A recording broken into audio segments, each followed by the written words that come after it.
Good morning and welcome to the Breakfast News this Monday morning. I'm Aishwarya Kapoor with you. Let us begin with the headlines.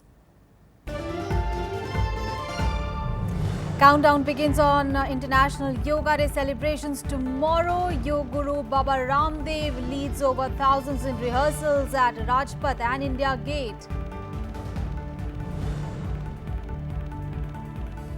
External Affairs Minister Sushma Swaraj says she is confident that India will become the member of the nuclear suppliers group this year, hopeful of convincing China to support its entry.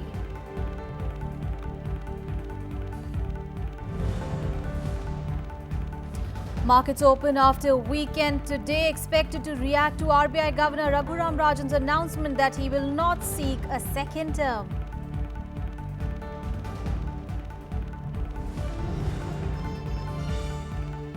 Humanitarian crisis loom large over Fallujah city. Iraqi government forces retake most of the city from the Islamic State, even as fighting continues in many areas.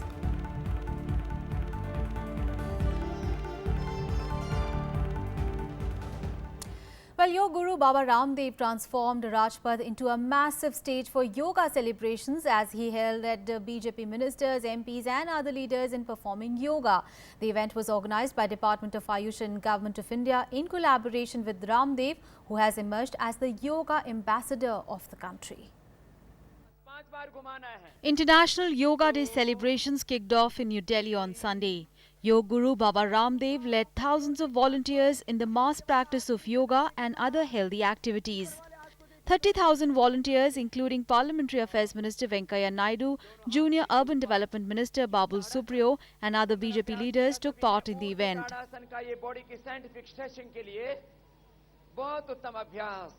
श्वास छोड़ते हुए नीचे आ जाते हैं, थोड़ी देर के लिए relax, एक लंबा श्वास लेंगे। योगा एक भारतीय कला है, एक भारतीय संप्रदाय है, ये भारतीय जीवन पद्धति है। ऐसा पद्धति जो हमारे पूर्वजों ने हमको दिया, उसको दोबारा हम लोग आगे बढ़ाना चाहिए। हमारा जीवन में योगा एक भाग होना चाहिए। उस कारण से हमको मानसिक संतुलन मिलेगा, अनुशासन मिलेगा, शारीरिक और मानसिक स्वांतर मिलेगा। Ramdev said yoga shows the way to spiritual prosperity and inner peace to people across the globe. सभी अपने-अपने स्थानों पर खड़े हो जाएंगे। पहले शिथिलीकरण की कुछ क्रियाओं का अभ्यास करेंगे। योग और अध्यात्म के जरिए भारत और भारतीयता को पूरे विश्व में सम्मान मिला और पूरे विश्व को सुस्वास्थ्य का, सात्विक समृद्धि का और विश्व शांति का, हेल्थ, हार्मनी और हैप्पीनेस का एक बहुत बड़ा एक मार्ग मिला। The United Nations in 2014 declared 21st of June as the International Day of Yoga after adopting a measure proposed by the Narendra Modi government. The day is marked by mass practice of yoga and other healthy activities.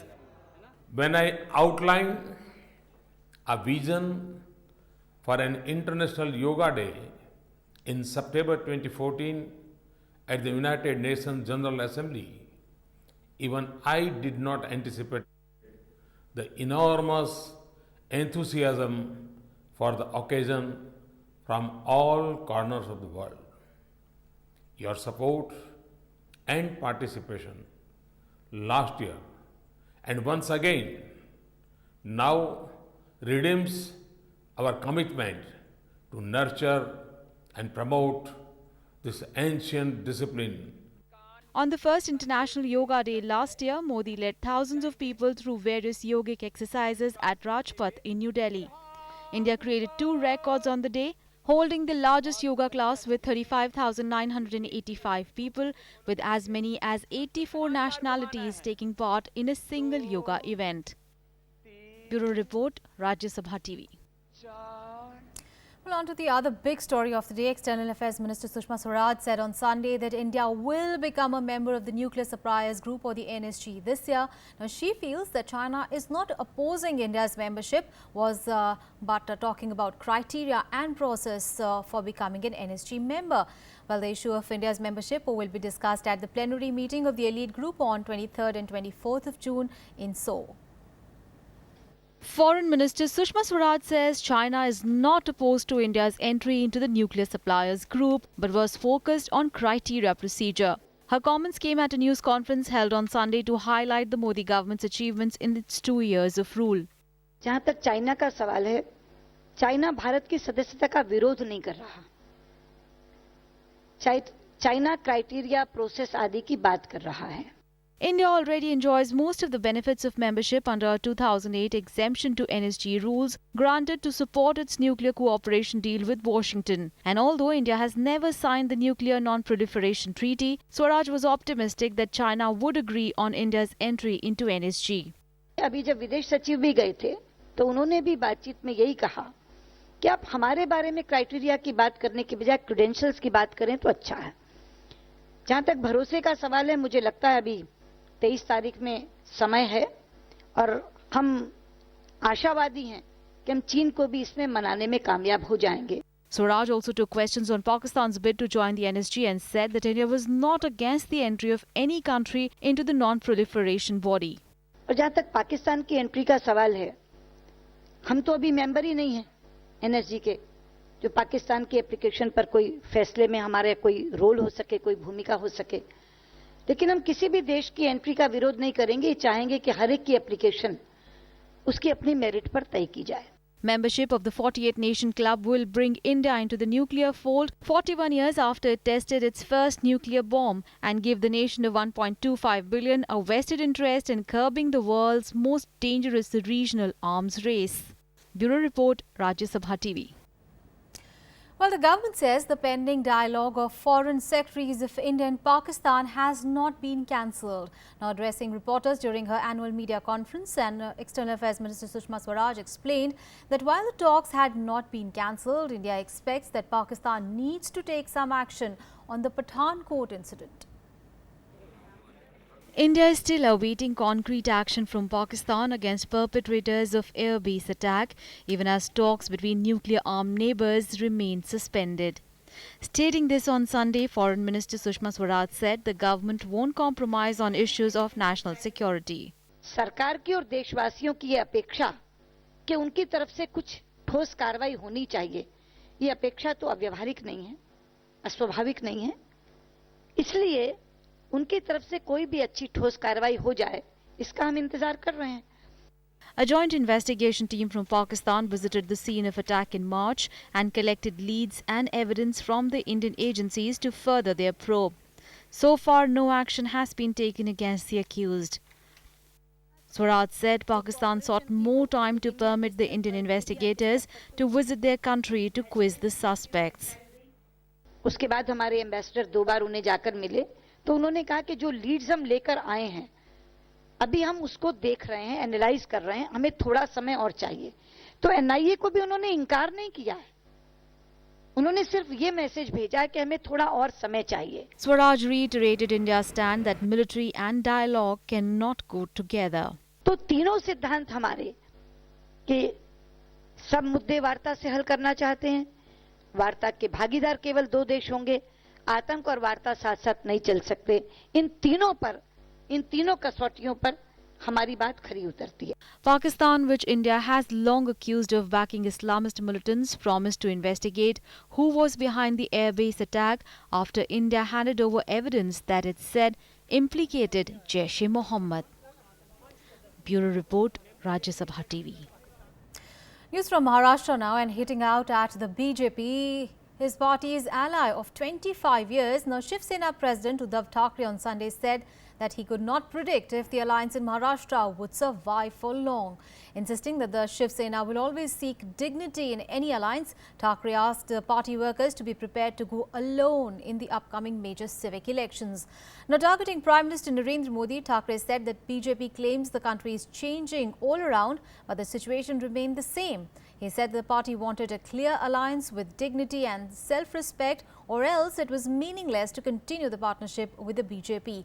He also clarified and declared that the Sena was not interested in snapping ties, however, with the BJP. News from Haryana, and after a 5-hour-long meeting with the government, Akhil Bharatiya Jat Arakshan Sangharsh Samiti ended its protest. The dharnas were lifted after the government assured the agitators that their demands will be looked into within the ambit of the law. While the Jats have been demanding release of innocent youths arrested during the previous quota stir, adequate compensation as well as job to the next of kin of those who have died in the stir. They also demanded sincere efforts by the government to get the stay on Jat reservation vacated by Punjab and Haryana High Court. The Samiti also expects the release of those jailed during the two agitations as soon as possible. Now, announcing 31st of August as the deadline for the government to meet their demands, the Samiti leaders also said that they would hold a meeting of the National Executive on 13th of September in Hisar and announce their future course of action if their demands were not met.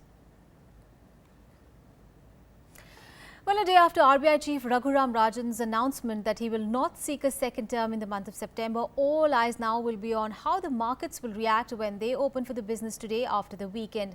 Now, analysts said that the rupee is expected to bear the immediate brunt of exit. There is also speculation that investor confidence could be affected amid concerns about continuation of the RBI's policy. Now, the two areas where Rajan's influence was specially felt were in taming inflation and cleaning up with the huge bad debts held by the state-run banks.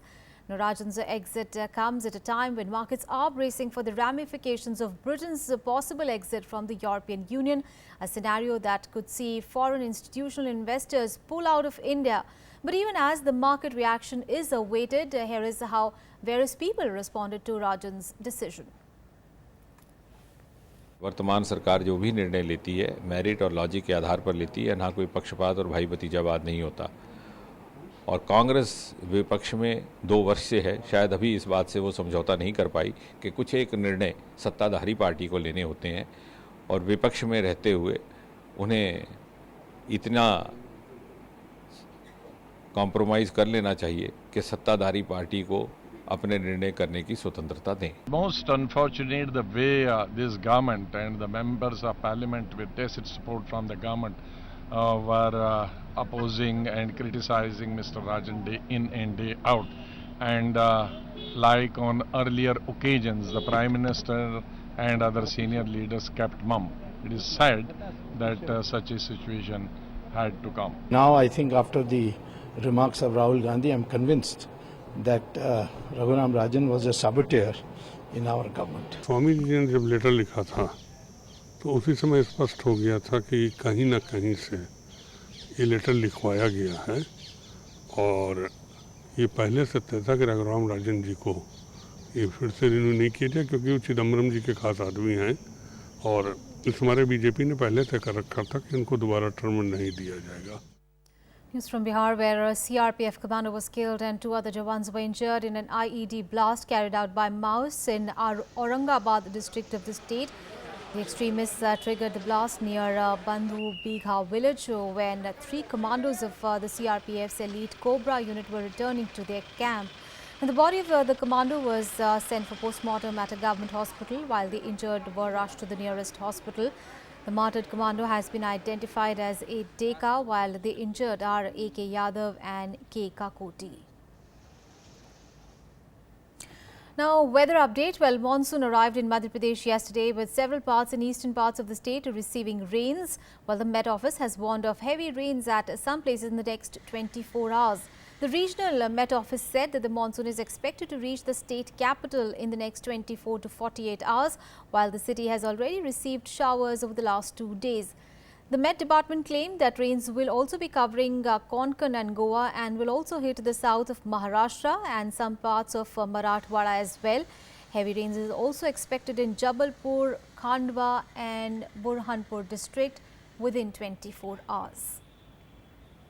Chhattisgarh में अच्छी heavy rainfall हुआ है और MP में भी कुछ जगह बारिश हुई है। मानसून जो है वो विदर्भ के सीमा लगत भाग से गई है, अभी कल या परसों हमारे विदर्भ से जाएगी ऐसा लगता है और वैसे आधा छत्तीसगढ़ कवर कर लिया है उन्होंने और बाकी जो है तो 1-2 दिनों में कवर कर जाएगा। Well, ISRO, or the Indian Space Research Organisation, has cleared the 48-hour countdown for the launch of a record 20 satellites on 22nd of June from the Satish Dhawan Space Centre in Andhra Pradesh, Sriharikota. Now, polar satellite launch vehicle, or the PSLV C-34, will carry all the satellites, including India's Earth observation spacecraft Cartosat-2 from the second launch pad at 9:26 a.m. on Wednesday. Now, Mission Readiness Review Committee and the Launch Authorization Board cleared the 48-hour countdown starting at 9:26 hours IST on Monday. The space agency had earlier sent 10 satellites into the orbit in a single mission in 2008. While the PSLV C-34 will launch 19 co-passenger satellites together, weighing about 560 kilograms at a liftoff into a 505-kilometer polar sun synchronous orbit, or the SSO. Now, ISRO said that the total weight of all the 20 satellites carried on board PSLV C-34 is about 1,288 kilograms. The satellites are from the US, Canada, Germany and Indonesia, and 2 from Indian universities. The mission would carry Lapan A3 of Indonesia, Biros of Germany, SkySat Gen 2, that is of the United States, MVV of Germany, among the microsatellites. In Breakfast News, time for a very short break. We'll be back with more news. Stay tuned.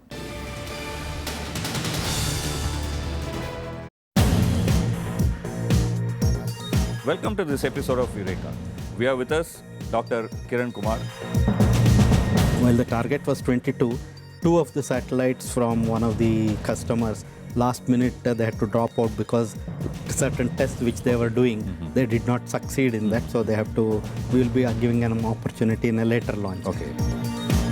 So far we have done about 21 countries. Okay. For different 21 countries we have launched the satellite. 57 is our last number. With this it will become 57 plus another 70. Watch Eureka with Dr. A.S. Kiran Kumar, Chairman ISRO, only on Rajya Sabha TV.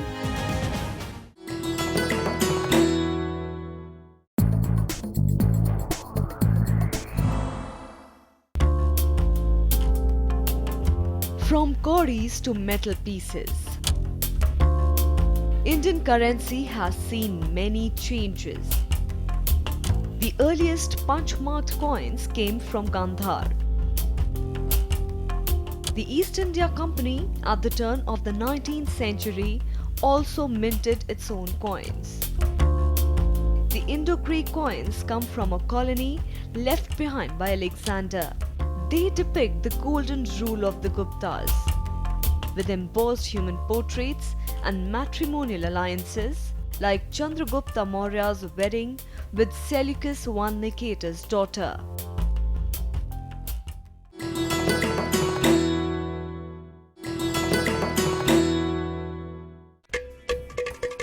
Ghata, one of the oldest and most unique percussion instruments of southern India. You can play it not only with your fingers, but palms, wrists and heels as well. You'll be surprised, but the air inside the ghatam reverberates, creating the musical notes. 5 elements of nature, earth, water, air, fire and space, make up the composition of this beautiful musical piece, which has found an apt place in most of the ancient books.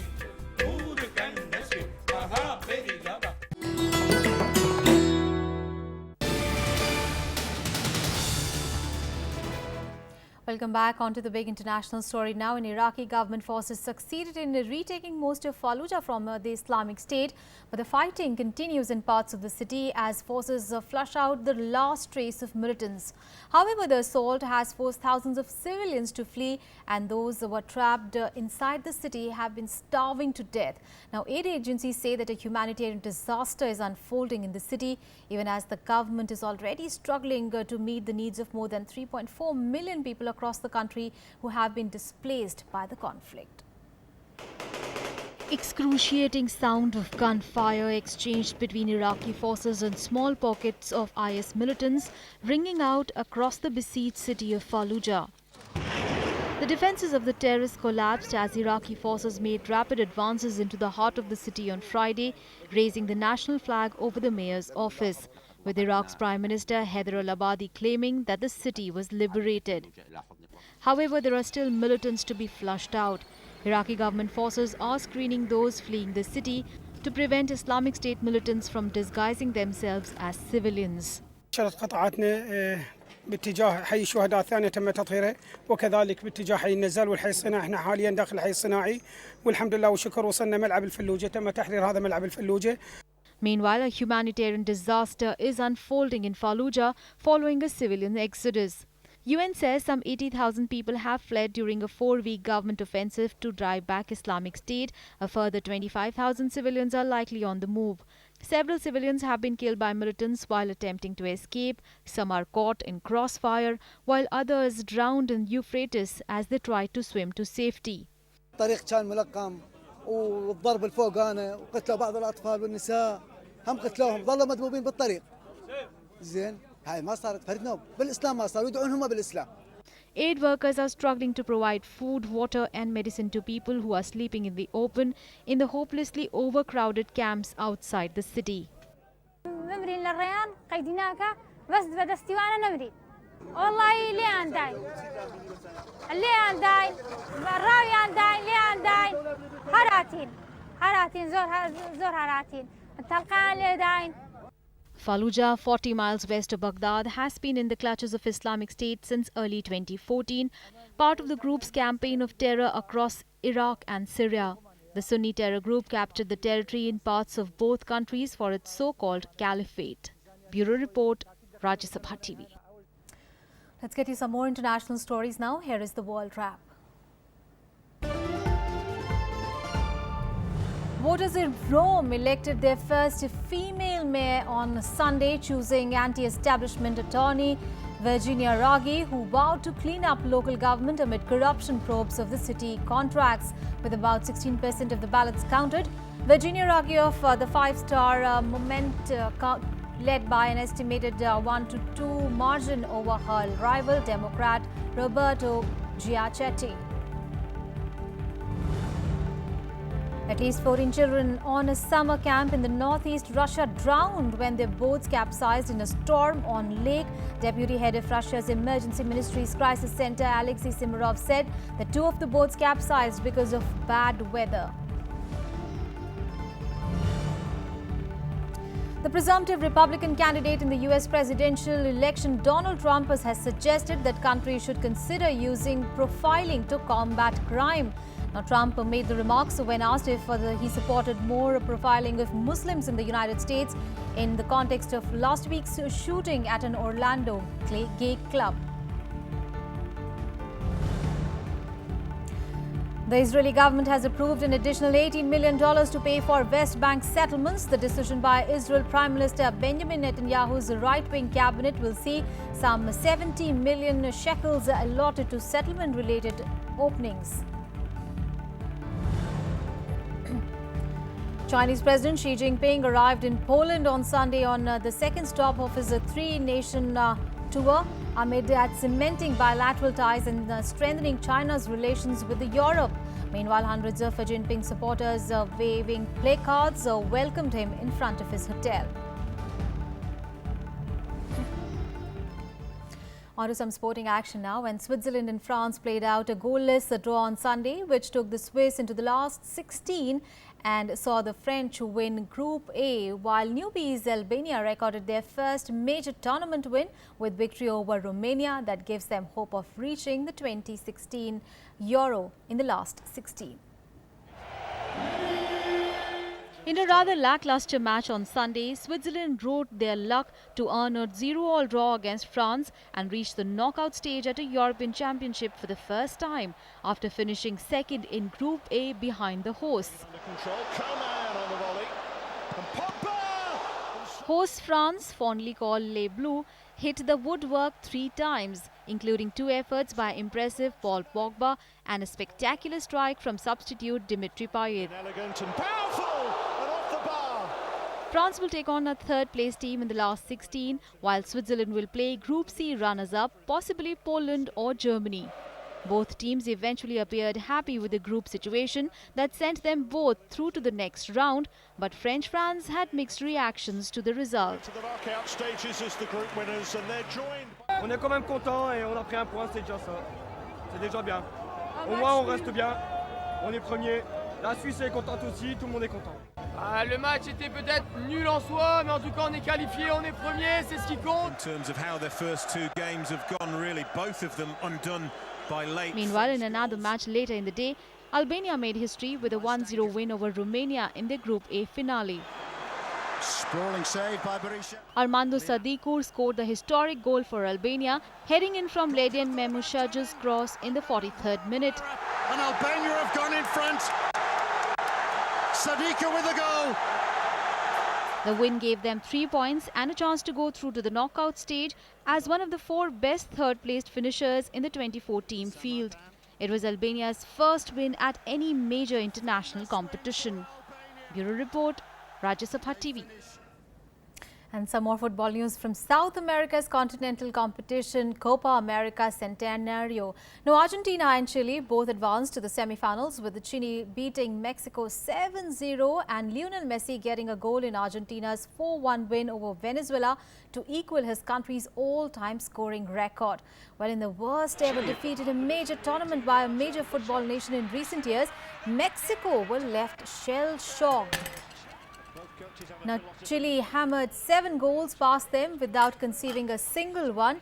Striker Eduardo Vargas would have tied for the Golden Boot led for the tournament with his performance alone, as his 4 goals led the way. Edson Pache added another pair, while Alexis Sanchez chipped in with one as well. Now, Chile moved on to the Copa semi-finals with a win, where it will face Colombia. Meanwhile, in another match, Lionel Messi scored a record equaling 54th international goal as Argentina outclassed Venezuela to book their place in the semi-finals. The Barcelona forward also created goals for Higuain, who also scored twice, and Eric Lamela, who scored the other goal. Messi's 4th goal of the tournament in the 60th minute equals Gabriel Batista's long-time Argentina international goal-scoring record. Argentina will now meet host US in the semi-final on Tuesday. Now let's get you some more sporting action. Here's the sports beat. MS Dhoni and his men will be keen to get things right as India prepares to face Zimbabwe in the crucial second T20 match on Monday. The visitors lost by 2 runs to hosts in the opening T20 match, their first defeat of the tour, having whitewashed the hosts 3-0 in the preceding ODI series. Now India need to defeat Zimbabwe today to take the series to a decider. Andy Murray became the first player to hold aloft the supersized Queen's Club trophy for a 5th time after he beat Canadian big server Milos Raonic 6-7, 6-4, 6-3 in the final of the Asian Championships on Sunday. The Scottie overtakes the likes of John McEnroe, Boris Becker and Roy Emerson with the 5 Asian Championships title. American Madison Keys beat Barbara Strykova 6-3, 6-4 in straight sets on Sunday to win the Asian Classic on Birmingham. Czech Strykova finished runners-up for the 2nd time in 3 years. It was Keys' first title of the year and comes a week before the start of the Wimbledon Championship. Nico Rosberg won the first Formula One race held in Azerbaijan on Sunday to turn the championship tide and stretch his lead over Mercedes teammate Lewis Hamilton to 24 points. Ferrari's Sebastian Vettel finished as runners-up, was 16.6 seconds behind, with Force India's Sergio Perez back on the podium for the 2nd time this season. That's all in this edition of News, but news and updates continue on your channel. Thanks so much for your time.